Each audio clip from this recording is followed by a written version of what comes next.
When I was 17, it was a very good year. It was a very good year for Star Trek, watched late in the night. DS9's in the pale moonlight, and far beyond the stars were first seen. When I was 17. Yes, even back then, Deep Space Nine was my favorite Star Trek, but it wasn't the only Trek show on the air back then. There was also Voyager, which was just about to begin its 4th season in September of 1997. And truthfully, I was just about finished with it. I'd given it a chance, 3 seasons worth of a chance, and it just didn't grab me. Sure, it had some solid episodes, even a few damn near great ones, but overall, the show was just kinda there. So I decided to stop watching. Then they added Jeri Ryan to the cast, and I changed my mind. What do you want from me? I was a 17-year-old hetero guy who'd never known the touch of a woman. Is that why I was so into Star Trek? I'm not saying that. That's an ugly stereotype, which I would never perpetuate. But probably. I was definitely in the demographic they were targeting by adding Jeri Ryan to the show, and guess what? It worked. I kept watching, so well done, you cynical bastards. You got me. Imagine my surprise when it turned out there was more to Jeri Ryan's character than the simple, crude titillation of horny teenagers in the audience. Let's explore that a bit more as I try to explain why 7 of 9 is actually more than just eye candy. First, let me make one thing clear. I'm not even going to try to argue that she's not eye candy, because clearly that is part of what the character is. 7 of 9 was obviously added to Voyager to turn up the sex appeal. Incidentally, that's the same reason they brought Worf onto Deep Space Nine in that show's 4th season, and can I just say, mission accomplished.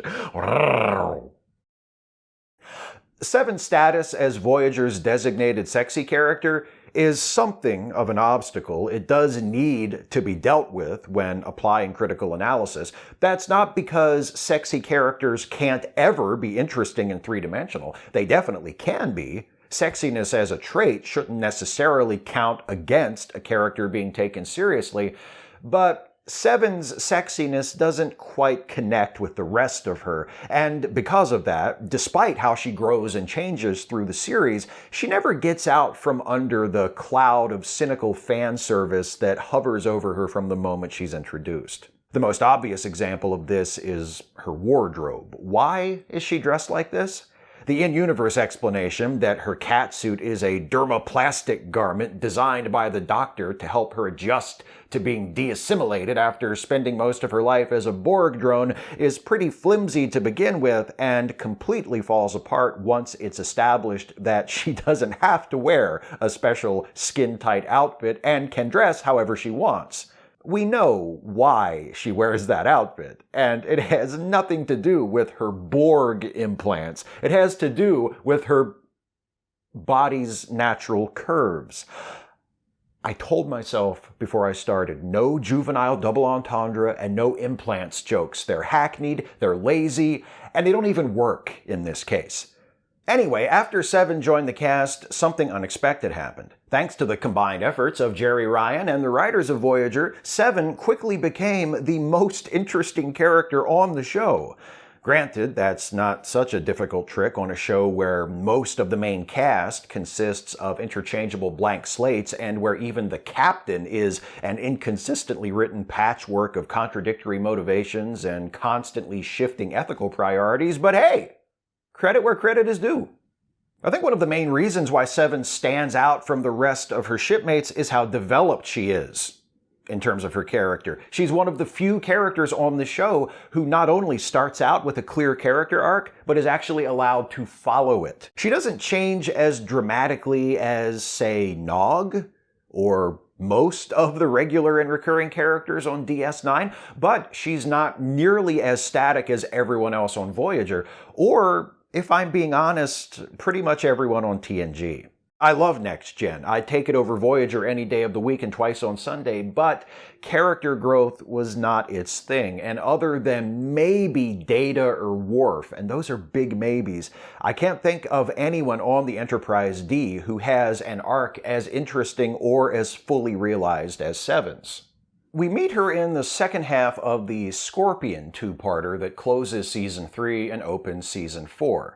Faced with the threat of Species 8472, an enemy even more formidable than the Borg, Captain Janeway has decided to forge an alliance with the Borg. Voyager will help them defeat this new foe in exchange for safe passage through Borg space. Chakotay is like, is this a good idea? Won't the Borg just use us until they get the information they need and then double-cross us the first chance they get? And Janeway's like, what? Nah, I don't think so.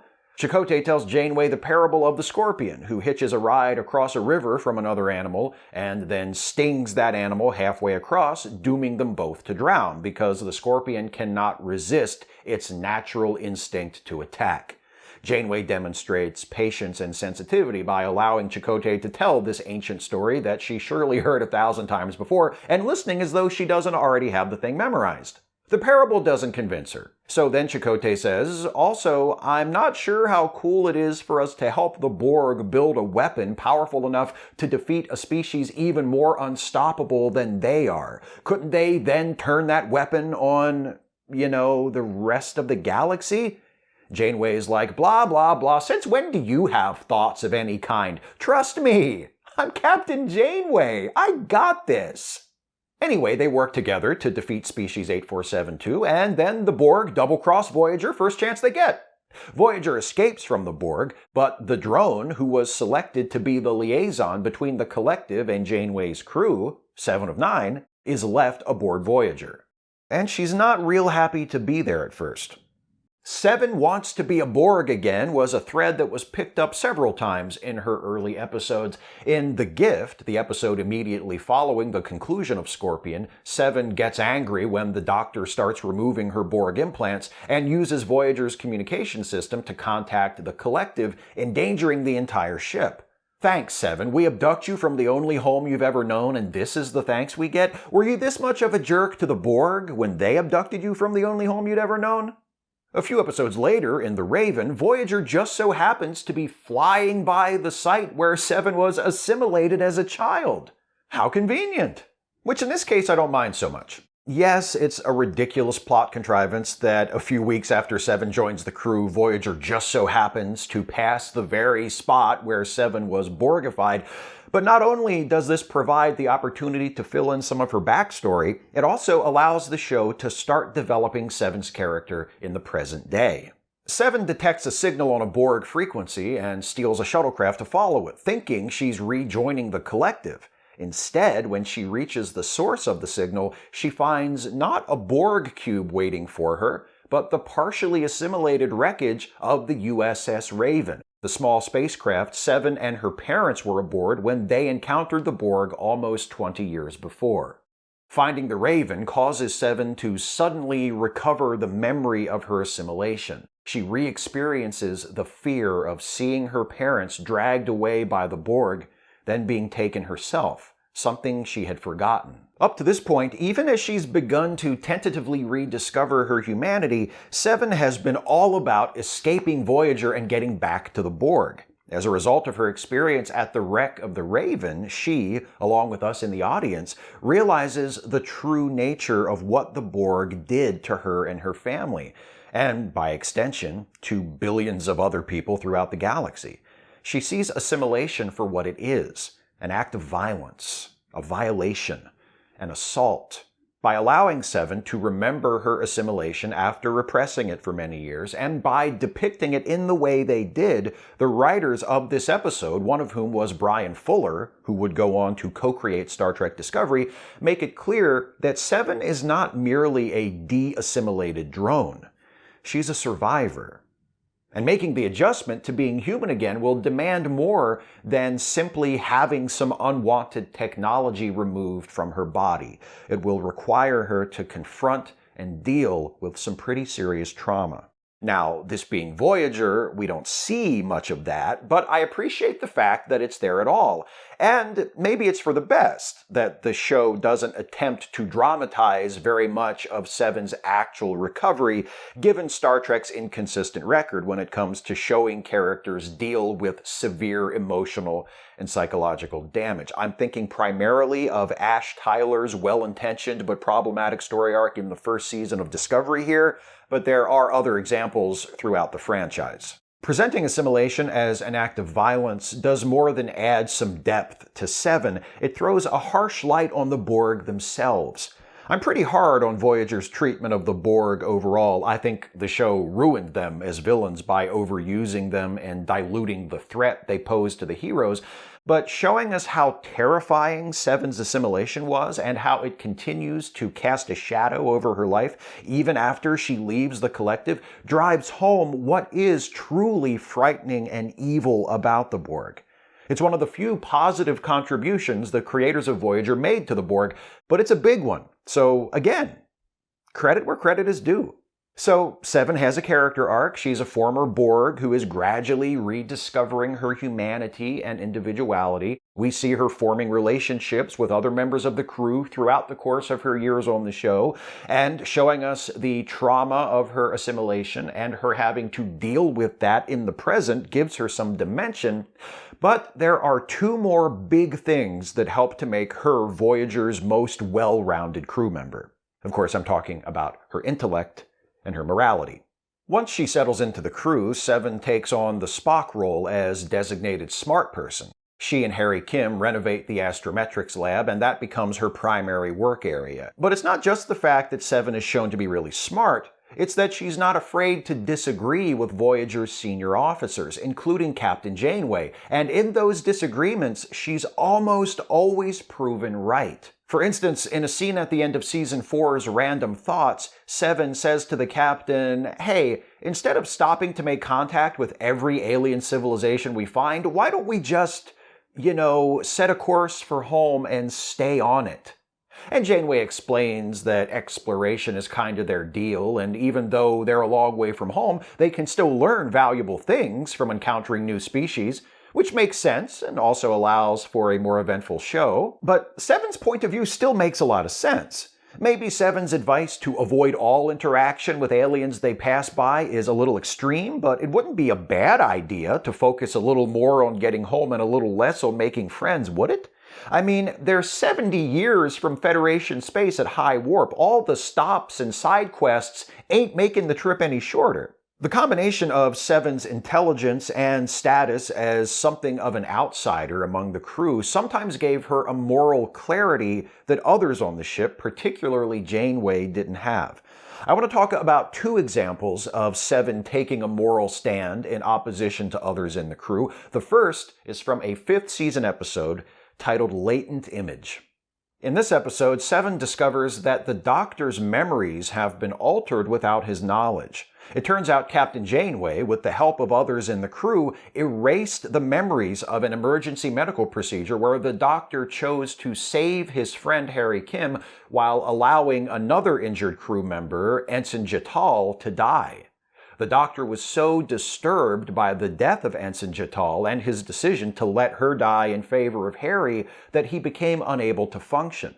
So Janeway solved the problem by erasing the Doctor's memory of the incident and having the rest of the crew play along by not mentioning it. But all that was before Seven came aboard Voyager. When she discovers what happened and learns that Janeway intends to erase the Doctor's memory again, she speaks up against it. In fact, Seven is the only member of the crew we see standing up for the Doctor. She goes to Janeway the night before the Doctor's memory is to be erased for the second time and calls bullshit on the whole thing. Janeway acknowledges that it's a difficult situation, but says she's made her decision and is at peace with it. She even compares the Doctor to one of the ship's replicators, which, really? This is almost halfway through Season 5. How many times has the Doctor saved the lives of people on this ship? How many times has he saved the entire ship? Seven rightly points out that Janeway is playing God with the Doctor, subjecting him to a procedure without his consent that will alter his personality and understanding of himself because she finds it more convenient. Seven reminds Janeway that she, Seven, posed a risk to the ship when she first came aboard, but that Janeway allowed her to rediscover her individuality. Now, Seven argues, the Doctor has evolved into an individual as well, and he deserves the same consideration. Janeway's rebuttal? Yeah, well, you're a human being. He's a hologram. What? Oh, you mother... No? No?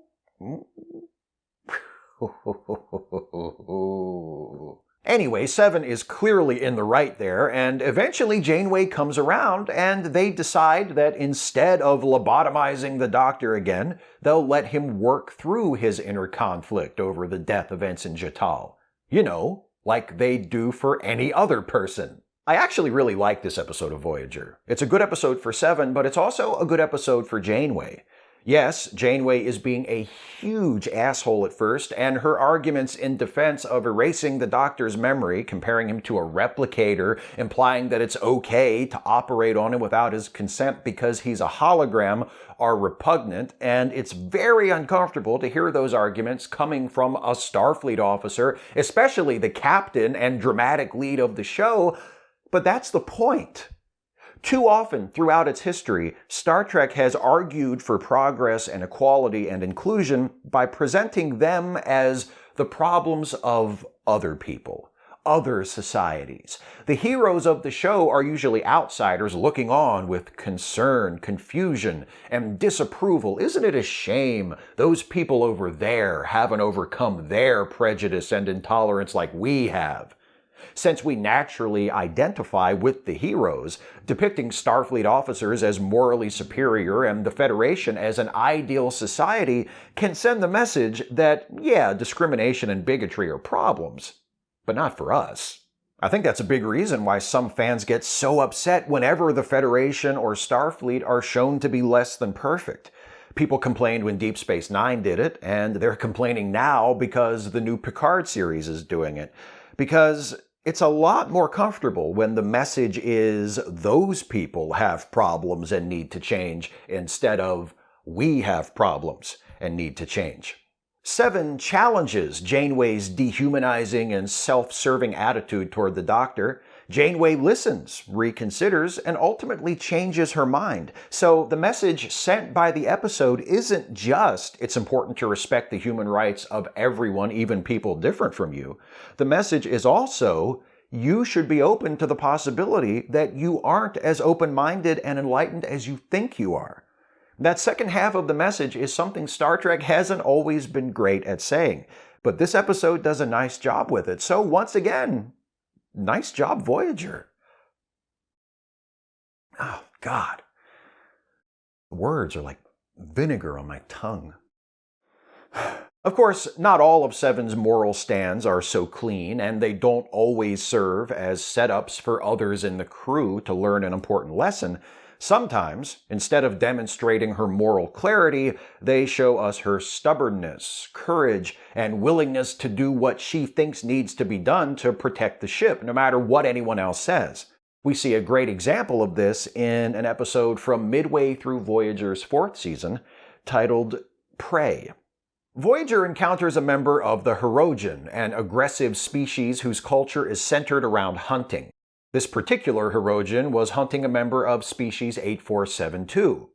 Chakotay, Paris, and Tuvok rescue the Hirogen from his damaged ship and take him to sickbay. Not long after, the member of species 8472 the Hirogen was hunting is found aboard Voyager, and there's a fleet of Hirogen ships on its way. The Hirogen in sickbay, who was the alpha of his hunting party, demands to be allowed to continue the hunt for the member of species 8472, and when they arrive, the Hirogen ships order Voyager to turn over both the alpha and his prey to them.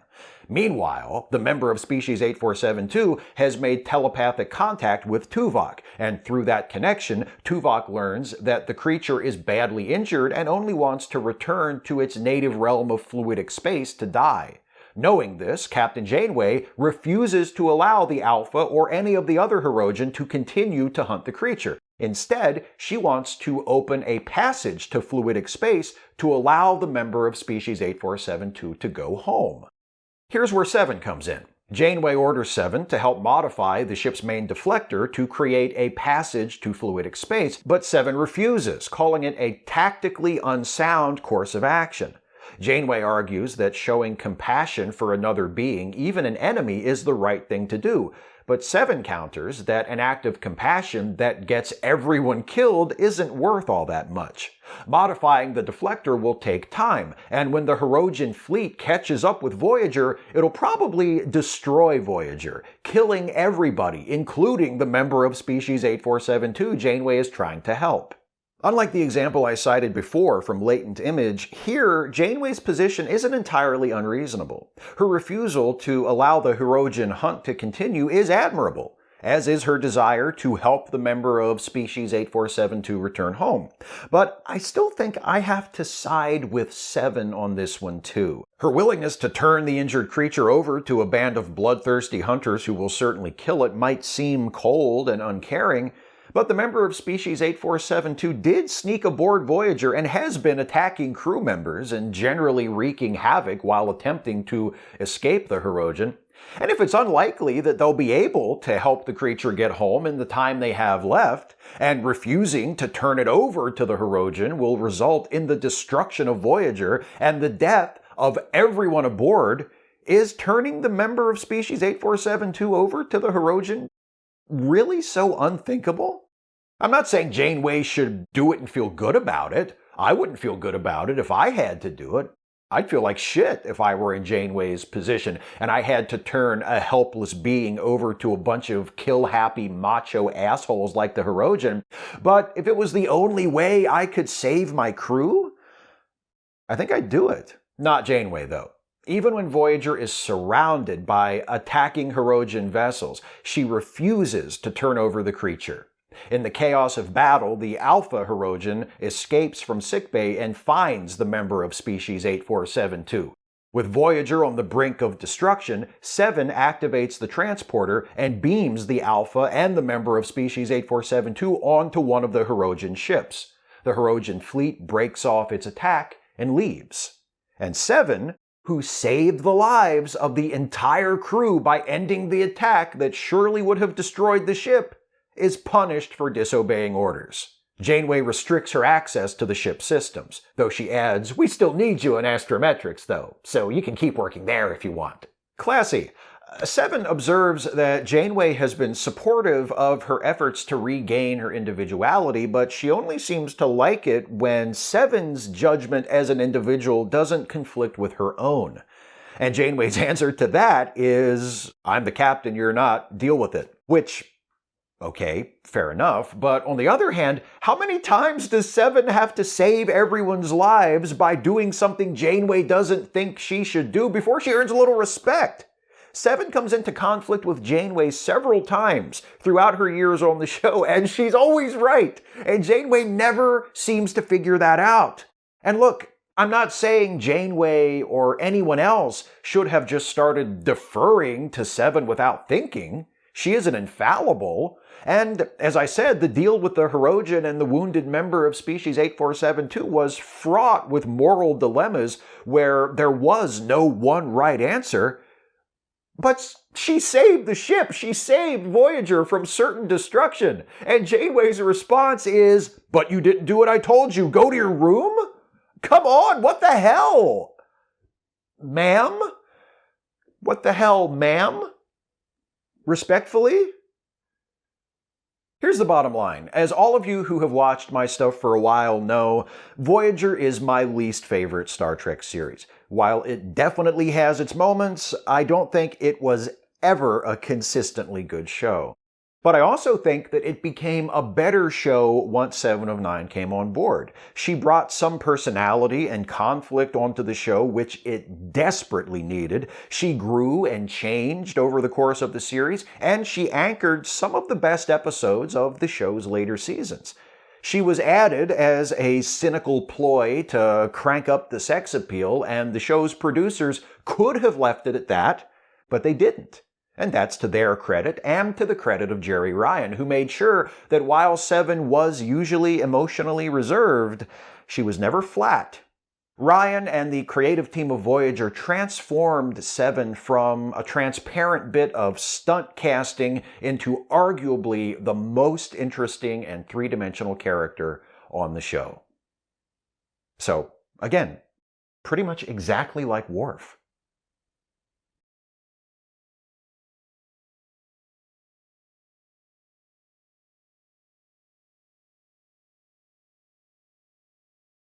Hey folks, thanks for watching. Hope you enjoyed this episode of Trek Actually. I'm going to tell you what the topic for next month's regulation episode of Trek Actually is going to be in a minute. But first, I want to give some shout outs to some of my newest Patreon patrons. And their names are Brophy Wolf. Thank you, Brophy Wolf.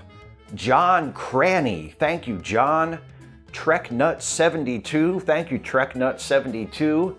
Adam Lefty Taylor. Thank you, Adam. BBD, thank you, BB. MPC, thank you, MPC. Kimberly Kelly, thank you, Kimberly. Nathan Baker, thank you, Nathan. Sean Hartley, thank you, Sean. And Arn Hillman, thank you, Arn.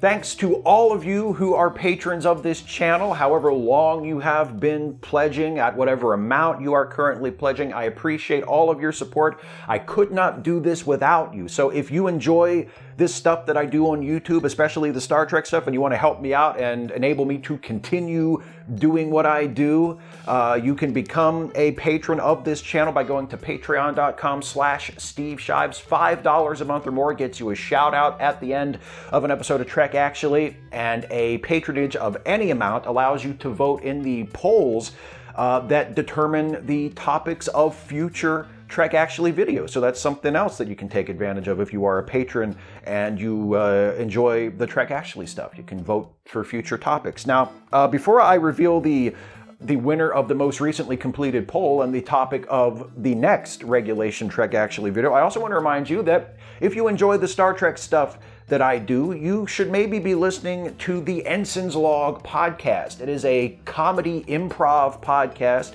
that I co-host along with the much funnier and much better in every way Jason Harding, where Jason and I play characters. We play low-ranking officers who are serving aboard a certain famous Federation starship as it embarks on a certain legendary 5-year mission. I think you know where I'm going with this. And we are nearing the end of the second season of the Ensign's Log, and each one of our episodes takes place in the same time frame as an episode of Star Trek, the original series. And if you like Star Trek, and if you especially like my Star Trek themed videos, I think you'll really dig the Ensign's Log. So if you haven't been listening to it, check it out. The link is in the description of this video. You can listen on the website, listen on SoundCloud, listen via RSS using your favorite podcast app. Check out the Ensign's Log. Now, about next month's regulation Star Trek video, Trek Actually video, the winner of the last poll to determine next month's topic was another first month topic. This 7 of 9 video won the first month it was in the poll by quite a margin. And next month's topic, same deal. First month in the poll and was the runaway winner. So apparently a lot of you all who are patrons want to see a Star Trek video on this topic. So the topic of next month's Trek Actually video will be, what do conservatives actually like about Star Trek? This is a question that has puzzled me for a while, and I'm going to explore the issue and hopefully suggest one or two reasonable answers to this question. When you have a franchise like Star Trek that from the very beginning has been intentionally, avowedly progressive, liberal, even left-leaning in many ways, completely outspoken and in support of diversity and inclusion and equality and social justice and all of these things that when you speak out about them now, conservative people are like, oh, political correctness, oh, you're a bunch of SJWs.